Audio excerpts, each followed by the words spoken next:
Le mercato s'accélère, les rumeurs s'enflamment et les coulisses se dévoilent. Salut tout le monde et bienvenue dans cette nouvelle revue de presse. Santos a subi une véritable humiliation à domicile avec une lourde défaite 6-0 contre Vasco da Gama, un revers historique puisque jamais le club n'avait encaissé 6 buts à domicile en Serie A.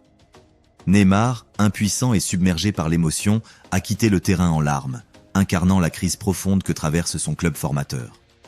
Quelques heures après la rencontre, l'entraîneur Kléber Xavier a été limogé. Du côté de Vasco, Philippe Coutinho a brillé avec un doublé, offrant au club sa première victoire en 6 matchs et son plus grand succès en championnat depuis 17 ans.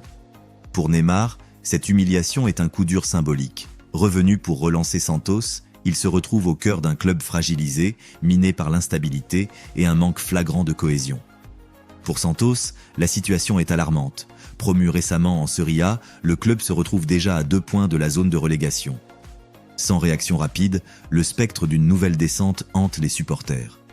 Pour Vasco, ce succès est un tournant. Non seulement il efface une série noire, mais il redonne confiance à une équipe en difficulté et relance Coutinho, qui rappelle qu'il peut encore faire la différence au plus haut niveau. Le prochain match contre Bahia, 4e, s'annonce crucial. Une nouvelle défaite plongerait Santos encore plus dans la crise et accentuerait la pression sur Neymar et ses coéquipiers. La saison démarre dans la tension du côté de Marseille. Vendredi soir, après la défaite de l'OM face à Rennes, 1-0, lors de la première journée de Ligue 1, Adrien Rabiot et Jonathan Rowe se sont vivement accrochés dans les vestiaires, allant jusqu'au face-à-face. Selon RMC Sport, cette altercation a conduit la direction marseillaise à écarter provisoirement les 2 joueurs de l'équipe première. Ils devraient également s'acquitter d'une amende reversée à la fondation OM.